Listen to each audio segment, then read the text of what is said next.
You know what I'm saying? Yes, sirree. It's your boy Key back in with another video. Now listen, I've been responding to every comment that I get. You know what I'm saying? Engaging with y'all, doing what I can. You know what I'm saying? Trying to grow this channel, right? Now, I did receive a comment. Somebody asking me to start linking the videos in the description, and I can't do that. Let me know if y'all want to do it. Yeah, let me know if y'all want me to do that. I will start doing that. I done read it to a lot of videos by now, so I will have to probably go back and track some of those videos down. But for the most part, I don't have no problem with that. You know what I'm saying? Like I said, any suggestions that y'all got, throw them in the comment section. Green screen is on the way. I'm gonna get a green screen real soon, and it'll just enhance it because it'll take up less of the screen. You feel me? But with that being said, man, you already know who it is. Your boy KeeReacts coming at y'all with another reaction video. Like, comment, subscribe, and let's go ahead and get into this video. Motto. All my niggas swooping, you ain't got no jumper. Glizzy get the clap, met the shit like some thunder. Tap the button on the bag and watch him do his dance. You know this Glock, throw power punches, figure out the stand. Y'all talking about y'all shooters, when y'all slide they always miss. They be known for running quick when we coming with the blitz. Got heavy sticks, ain't no running hollow tips.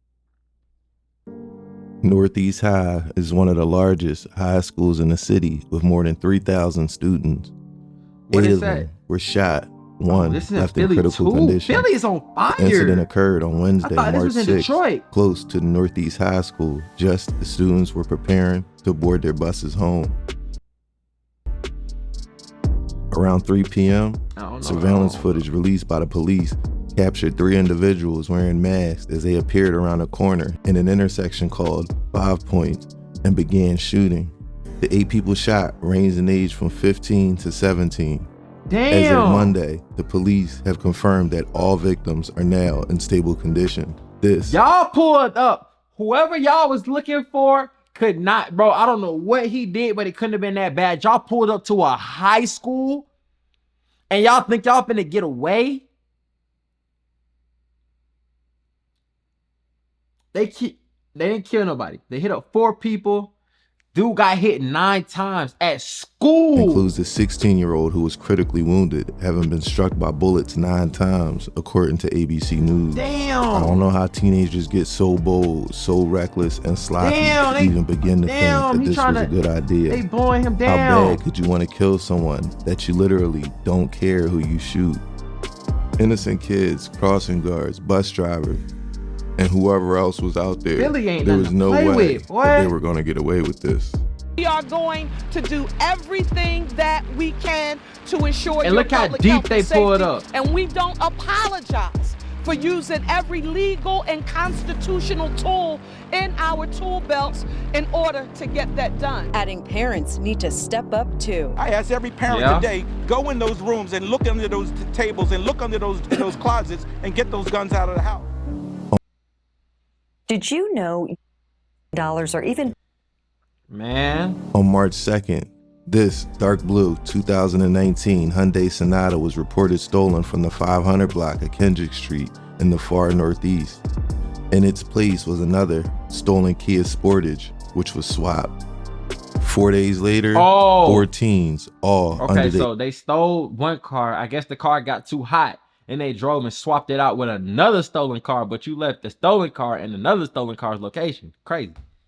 That shit wasn't smart at all. Would drive the blue Hyundai to the corner of Rising Sun and Cotman, get out and do the unthinkable. Police recovered the Hyundai in an alleyway between the 400 blocks of Fern Street and Roslyn Street around 10:30 p.m. They towed the car for further investigation. According to the affidavits of probable cause, a witness reported seeing 2 people commit the theft, breaking the window of the Hyundai and leaving a Kia Sportage they'd arrived in, parked and running. The Kia, police later learned, had also been reported stolen late February from the 7800 block of Horrock Street. Investigators acquired data from cell towers to verify the location of cell phones near the crime scene, the theft of the Kia Sportage, and the Hyundai Sonata theft.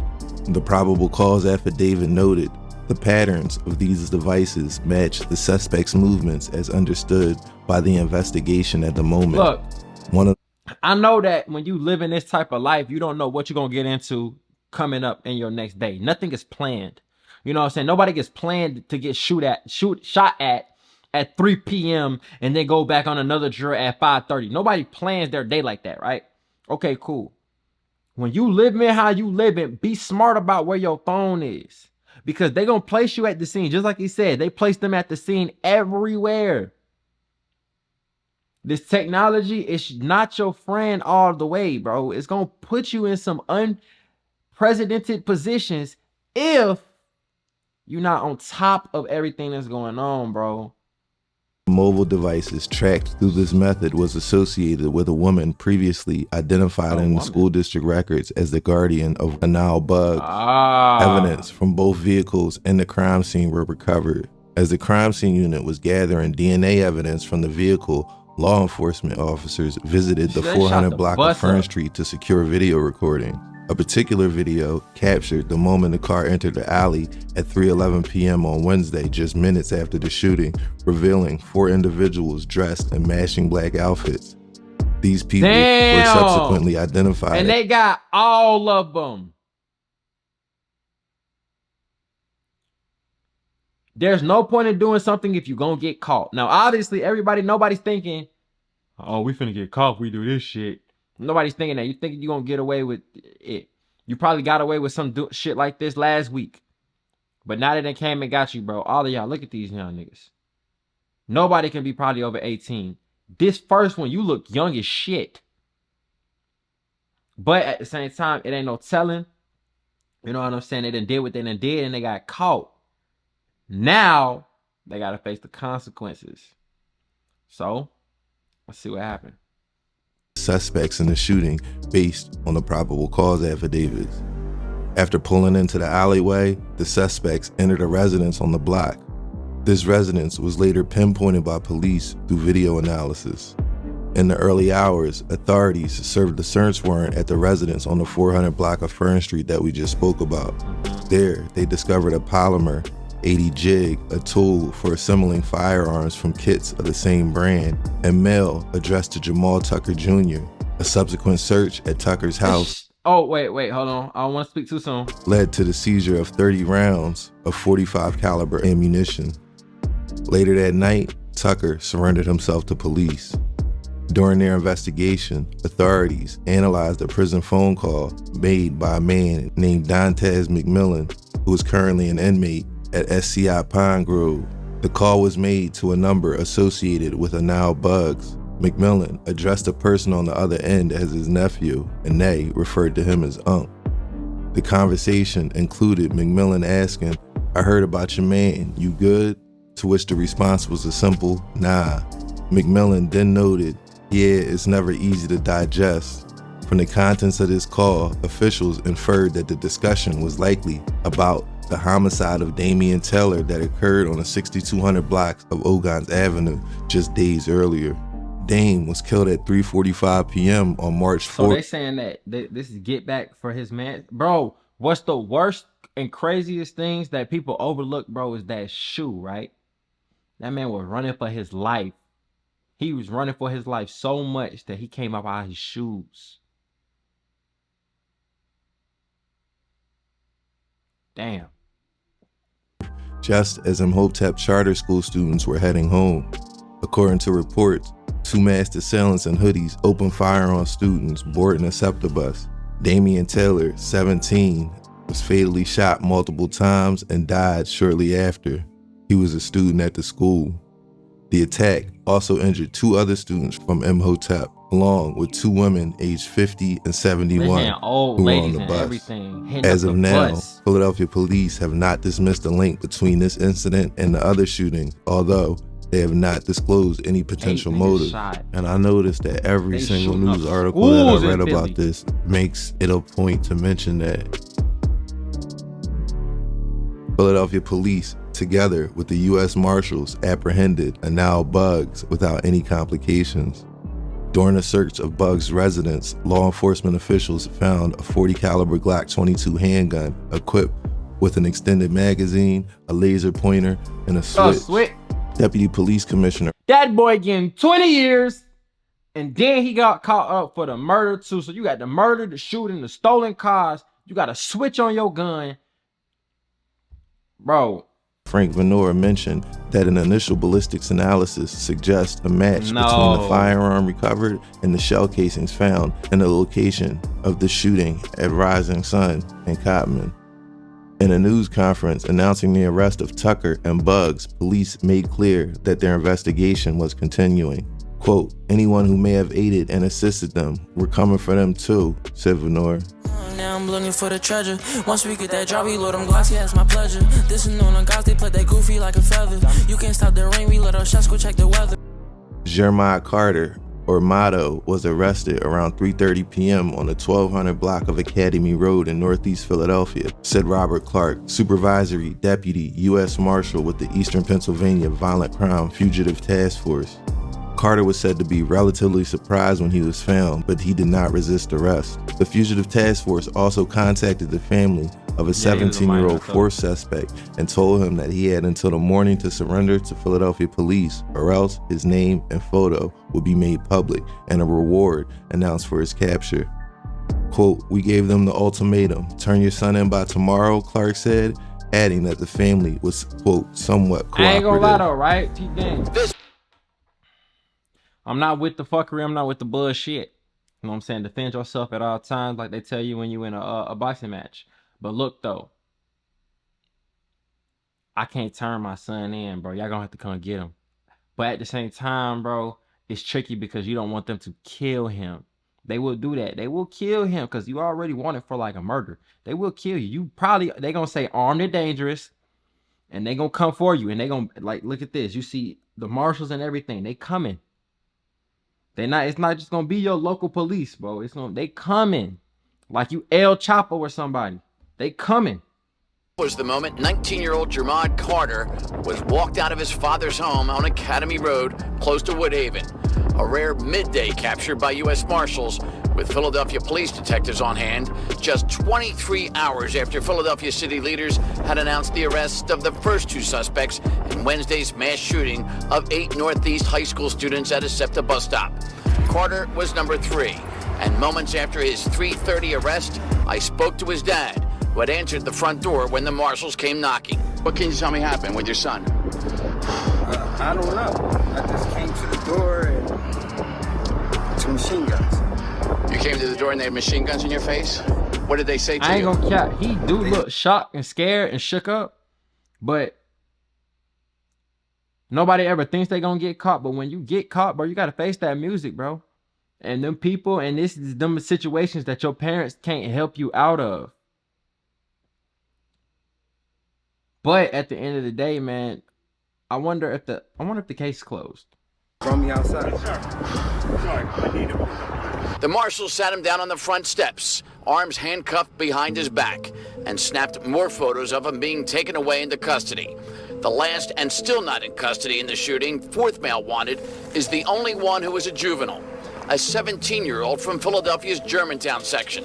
Marshals showed up at his family's home too to get him today, but he wasn't there. And they urged his family to get him to turn himself in for his own good and for his own safety, so street justice doesn't get to him before the criminal justice system does. Damned if you do, Does the damned if you family of don't. the 17-year-old know that his life could be in danger if his name gets out there? Yes, that was explicitly expressed to them by myself. I said, we're all on the same side. We want to get your son in safely. I'm here to help you. I'm here to get your son in safely. We've gotten all these other individuals in safely. We can do it. Work with us. You have till tomorrow to get him in. Otherwise, the hunt will continue, and his picture will be released to the city of Philadelphia, and we'll be asking for the public's assistance. And on top of that, we'll be offering a cash reward. Took us a while to find this winner. But just look at that though. Just like that, bro. Just like that. At 17, your life is over. Your life is over. You probably don't got no license, never been to prom, or graduate high school. You're gonna come out of jail. Let's just say you get 20 years. You're gonna come out of jail at 37 as a 17-year-old boy. At the age where most people have their life pretty much together as what they do, who they are, and have started a family and this, that, and the third, you're gonna miss out on all of that trying to run around in the streets.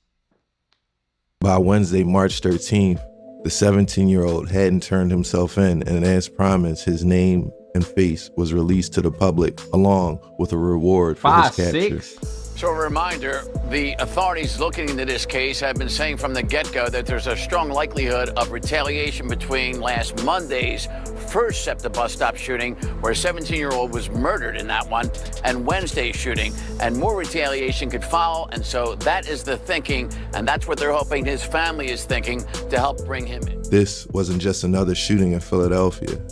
8 children were shot, and the mayor's administration and law enforcement weren't letting this one go easy. Bro. Immediately, the U.S. Marshal Service was on it and made it known that they were going to solve this crime. On Wednesday, March 6th, after the smoke cleared, within a matter of 5 seconds, 8 students, aged 15 to 17, were struck by bullets. 30 shots in all were fired, according to police and video from the scene. Responding officers found the teens lying on a rainy, wet-soaked sidewalk in the road, blood soaking through their clothes and school uniforms. Young friends and bystanders trying to hold pressure to their wounds, according to videos taken by witnesses. The family of 17-year-old Damian Taylor, a student at Imhotep Charter, who was tragically killed in the shooting incident, came together to commemorate and lay him to rest. 2 other students from Imhotep sustained injuries, and 2 other women unaffiliated with any of this were also injured on the bus. A janazah was conducted for Taylor at the Khadijah Alderman Funeral Home on Friday morning, followed by his burial at Shelton Hills Cemetery. In the midst of their mourning, Taylor's family has opted not to make public statements. School representatives, however, remembered him as an intelligent and kind-hearted individual, brimming with school pride and hailing from a family with a strong legacy at Imhotep. As for the other survivors of the shooting, they have been on a path to recovery. A 16-year-old boy who suffered a bullet graze to the back of his left shoulder has been recuperating at home. His older brother, 21, shares that finding solace in routine and activities like doing laundry, playing charades, and watching the latest Avatar series has been part of the healing process. Opting to remain anonymous for privacy concerns, the brother revealed their family has leaned on the Christian faith for support, taking solace in the fact that his brother is expected to make a full recovery within a couple of weeks, according to the Inquirer. Meanwhile, the families of the other victims were struggling to make sense of the violence that occurred on March 6th, how they could be swept up in a gun violence crisis that has become the leading cause of death for children in America. 24 children in Philadelphia died last year from gunfire. Some were as young as 2, sleeping in cribs, focused on teddy bears, newly discovering the world around them. Others were teenagers who played in high school sports teams, served in student government, or dreamed of starting businesses. Read an article by the Philadelphia Inquirer written by Ellie Rushing, which was published on January 29th, 2024. All were shot in the sections of the city where the majority of residents are black and where about 30% of residents live in poverty. Most lived in areas already touched by violence. At least 8 had an immediate family member who had been shot before. One boy had been injured in a shooting months before he was killed, and went on to read. Trauma plays a significant role in both the perpetuation and experience of gun violence, affecting individuals and communities in a cyclical and complex manner.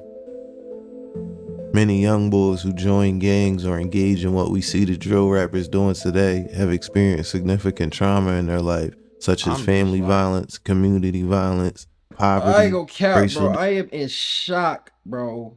I am in shock. And the thing about it is, like, these people are riding around with a car full of shooters. Every hit.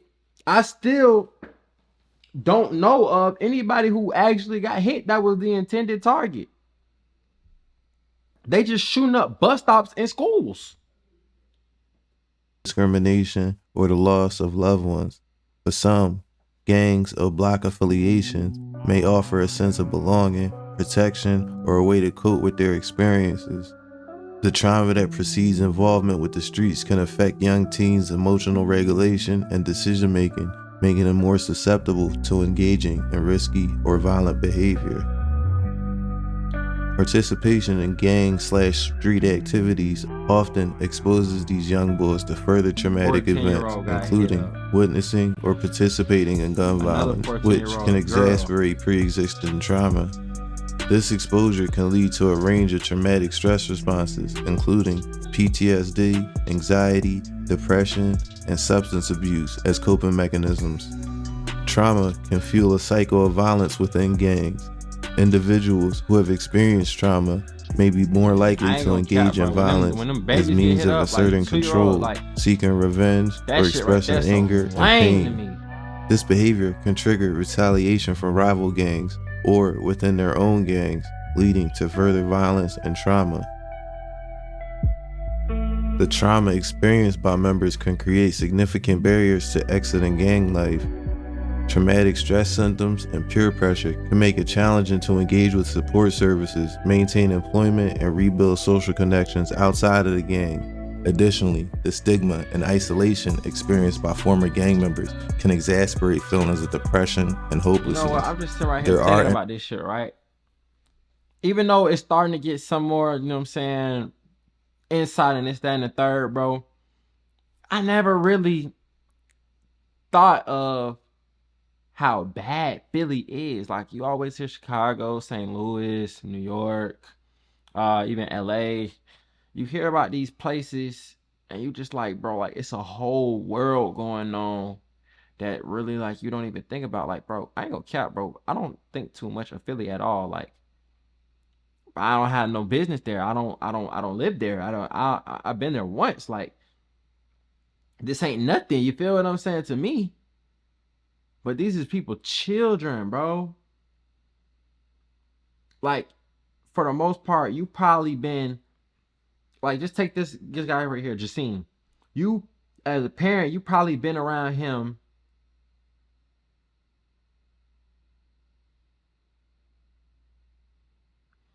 for the last 16 years of his life, from his first steps to damn near his last breaths. And he get killed.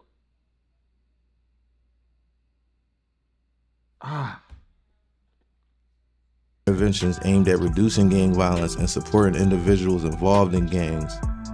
These programs must address the underlying trauma to be effective, Everybody is armed, it's true. Using trauma-informed care that recognizes the impact of gun violence and being victims deeper than of just crimes, the guns, bro, they need to have systems or programs in place for people to control their emotions.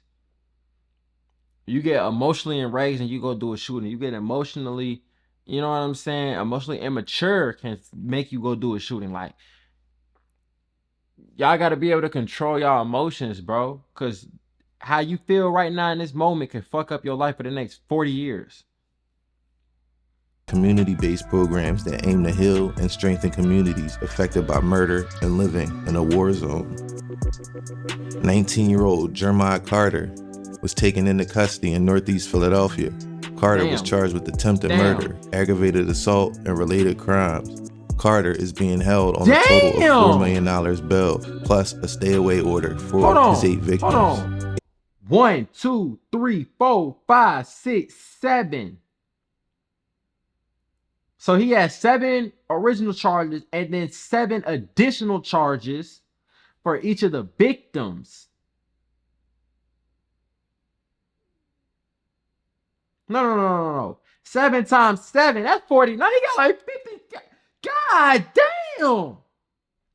4 million bail. So basically he got 8 charges of these 7 crimes. He got like 56 charges, bro. A total of $4 million bail, plus a stay-away order for his 8 victims. 18-year-olds Jamal Tucker and Anal Buggs are charged with attempted murder, aggravated assault, and related crimes. Tucker is being held on a total of $16 million bail, plus a stay-away order for the 8 victims. Anal Buggs is being held on a total of $16 million bail, plus a stay-away order for the 8 Just victims. look at this shit, bro. Look at this shit. 18 years old, $16 million bail in the middle of Philadelphia. You're never coming home. $16 million bail.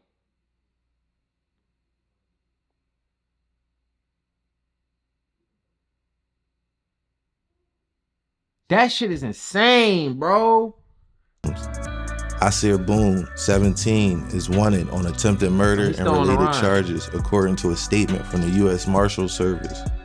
All 4 teens are innocent until proven guilty in a I ain't court gonna of lie, law. they are innocent until proven guilty. But if they pull up and come get you like that, case closed. 9 times out of 10. And with a $16 million bail, it ain't no telling how long it's gonna take you to fight your case, but you're not coming home. You're not coming home. If your case take 4 years and you beat it, you finna sit in the county for 4 years. Because there's no way in hell in the middle of Philly, your people's gonna come up with $1.6 million for your bail, which is the 10%, right? And if they had that 10%, you definitely wouldn't be out there doing this shit. So, with that being said, man, y'all did what y'all did. It was what they said seconds. It was seconds. They were shooting for seconds, but let's just say 2 minutes. 2 minutes costed you 20 to life. Those 2 people who got the $16 million bail, you're done. And Buddy, who was still on the run at the time of this video being recorded, they're not gonna give you bond, bro. I don't know how the law works in Philly. But shit, here you could be charged as an adult. So you're not getting bond because you didn't turn yourself in. Everybody else, they didn't put up a fight when they got caught. You know what I'm saying? They gave up. But who knows? With that being said, man, this is the war in Philly. This shit is not safe. Do not play around out there. I didn't even know they was living like that all the way like this. Like, I knew it was crazy, but I didn't know they was living like this. But with that being said, man, it's your boy Key checking in, checking out.